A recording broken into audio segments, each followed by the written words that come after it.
talking about bad governance. Of course, Ed, bad laws make bad governance. So those examples from Nazi Germany or apartheid South Africa, absolutely. But that was not good governance. Bad laws make good governance. Bad laws make bad governance, and vice versa. What we're saying on this side of the House is that laws and regulations can be and are the basis, the foundation, the bedrock from which all of those other things follow. I also read the Economic and Social Commission for Asia's website and their analysis of good governance too. And it's very clear that the rule of law is recognised there as that kind of foundation, that kind of basis. Now, absolutely right. Our understanding of what constitutes good governance is all the time evolving. That's the whole point about what we are debating. And of course, laws and regulations on their own are not enough. But I didn't think Ed would try and pull the wool over our eyes by suggesting that I was, for one moment, arguing that laws and regulations are what constitutes good governance, full stop. It's about the basis, the foundations from which the rest follows. And actually, some of those most important laws are actually, if you think about it, the laws of human rights, the economic, the social, the political, the cultural rights, which are so fundamental for a good society. And without having good laws and regulations effectively, independently implemented by a judiciary without fear or favour, we do not live in a society which is well governed. So, Mr. Chairman, I have to say, I don't think Ed has justified his argument. Thank you. Ed, rebuttals. Thank you. Well, I think the question, I never said anything about bad laws. The other thing is, who determines what a bad law is? I think at the end of the day, we need to actually be looking at what is ethical. And when we look at the law, something may be legal, but it's not necessarily ethical. There are actually a number of activities where, for example, companies are not paying adequate tax in a number of jurisdictions, but that is not illegal. It is considered wrong, but it is not illegal. Professional accountants, for example, and maybe lawyers may be the worst example for this, have legal and ethical duties.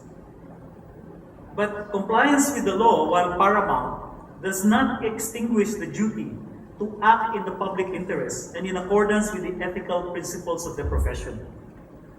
So, what is really important is when we talk of laws and regulations, we consider the natural law versus the rules of society or positive law. And natural law is actually defined as the idea of a perfect law based on equity, fairness, and reason, by which all man-made laws are to be measured, and to which they must as closely as possible conform. So, when we talk of laws, we need to talk about natural law, rather than the laws and regulations that are made by society or man. Because really, the essence of what is fair, reasonable, and equitable is the actual idea of what is a perfect law. But the reality that we face right now, especially in many developing countries, is that the laws and regulations are actually made to a large extent by vested interests. Second, by people who don't understand exactly what they're trying to regulate, like for example, technology. And lastly, the issue here is about compliance with the law. Here in the Philippines, we have a whole lot of laws. In fact, we never extinguish any law. Every Congress here comes out with their own laws, but no one does away with the old laws which have been outdated already. So we have so many of them. But how many laws are being followed? The problem really is compliance as well. And here we go back again to human nature. Those who made the law, the politicians which I mentioned, and those who follow the law, the people. Now what's important for both sides, especially those following the law, you can have all the laws and regulations that's there, but the enforcement of the law and making sure that it is followed is very, very important. So you can have all the nice laws which we can be copying from advanced countries, but the important thing really is how have we implemented the law that will be fair and equitable to everyone. So I end there again and pass on to the professor. Thank you. We now open the debate to the floor. Just indicate if you have an interest to join the debate, declare your position, and give a 1 to 2 sentence reason for your position.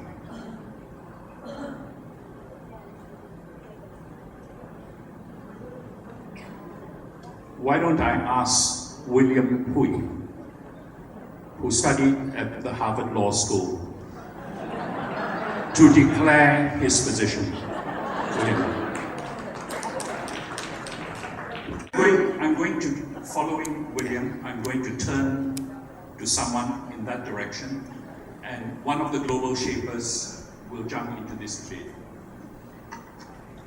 I have voted for the opposition because I believe beyond good laws and powerful leaders, we need the fundamental concept of justice, which I think has not been addressed enough during these deliberations in these past 2 days.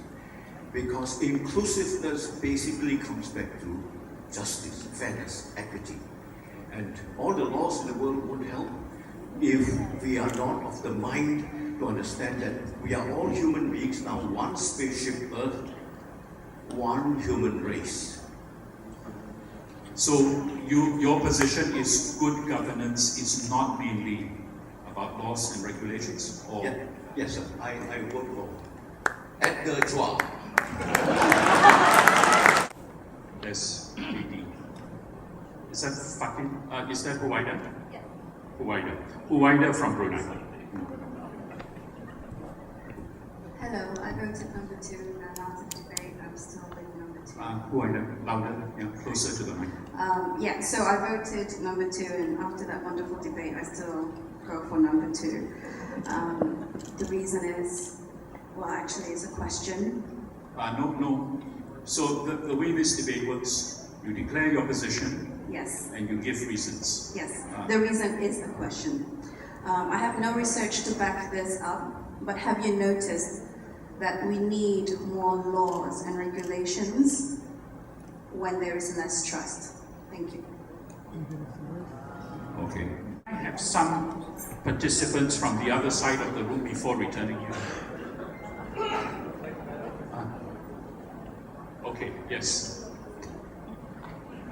You might have to make a bit of an effort because the glare is in our eyes.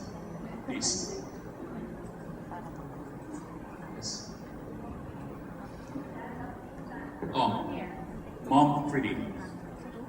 Pretty just on Devagula from Thailand.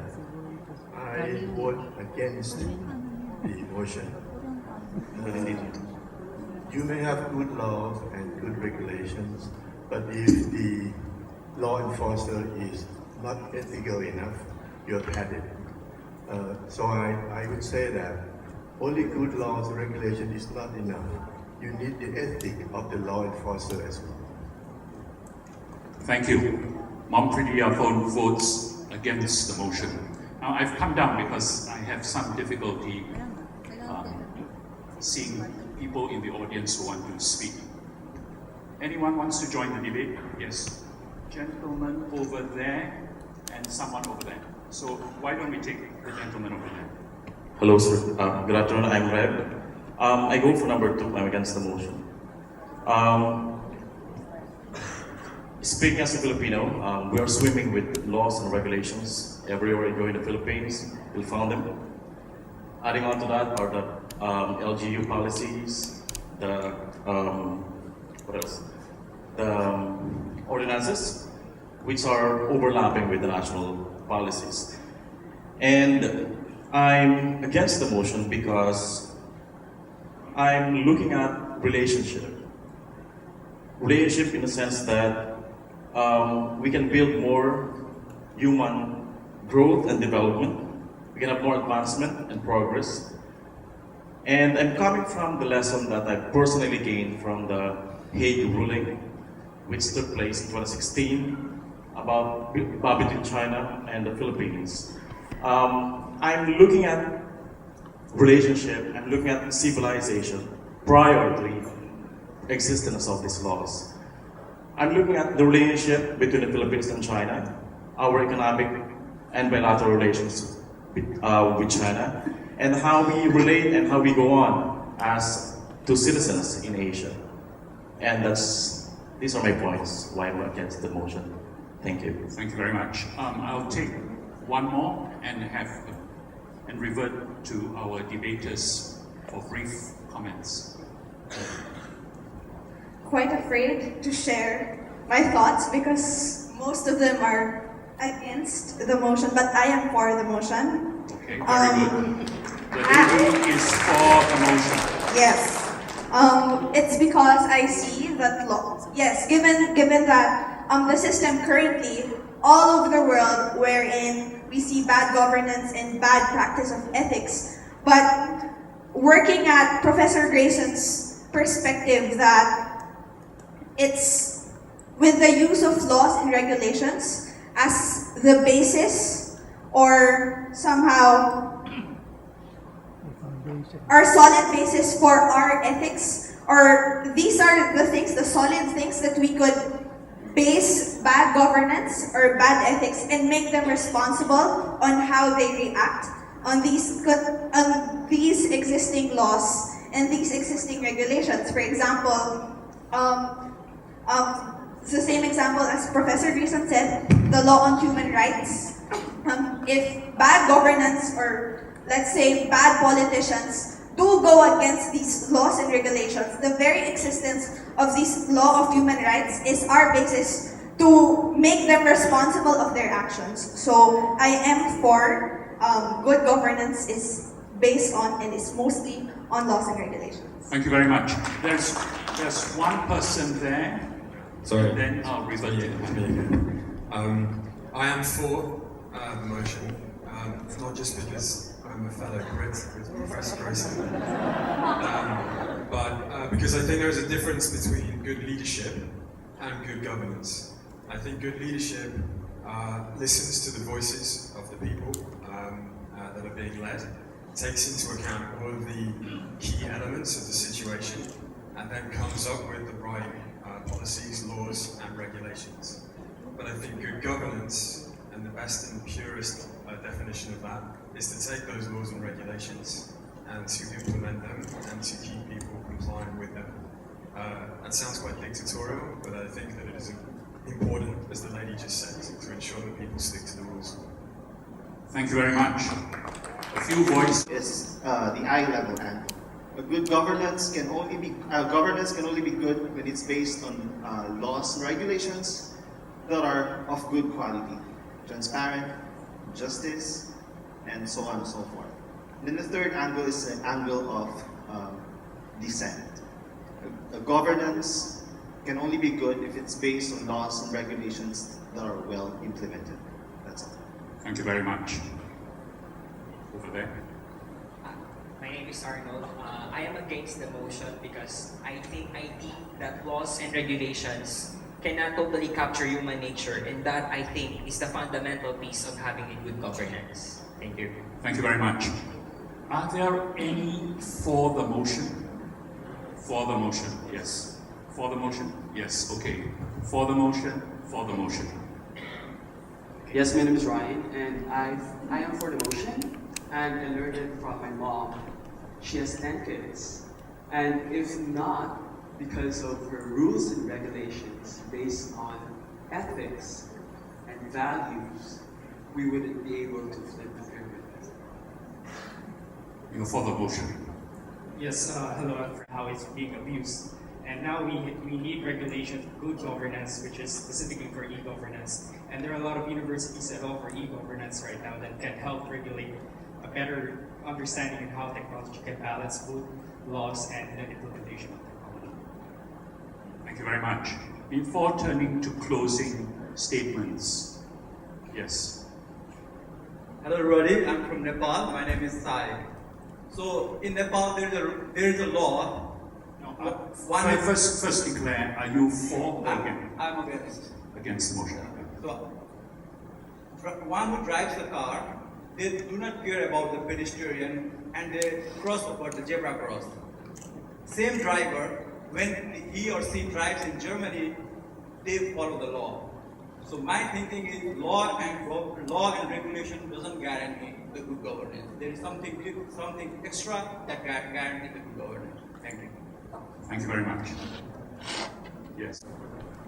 Because I think we should not be confused or confusing good governance with laws and regulations. They're not the same.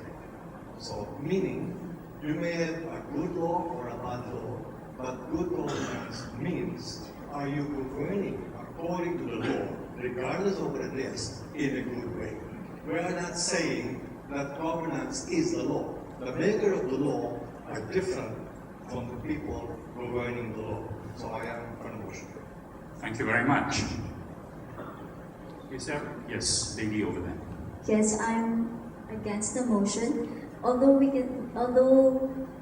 Professor would say that the good governance and that the laws are the foundations of good governance, I think good governance goes beyond the laws or beyond compliance to the laws. Rather, the laws are set as minimum, but rather good governance in its truest essence is going beyond it and finding performance, finding sustainability, and finding that there are things that we can do to create impact in society beyond the compliance of those laws and regulations. Thank you very much. Last one before closing statements. Yes, hello. I am for the motion. Number one is because of good governance, that the bad laws mentioned before are being corrected. And number two, without good governance, and if we let the natural laws prevail, unfortunately there is such natural law as the strong shall live and the weak shall be consumed. Thank you. Thank you very much. David, 3 minutes closing statements.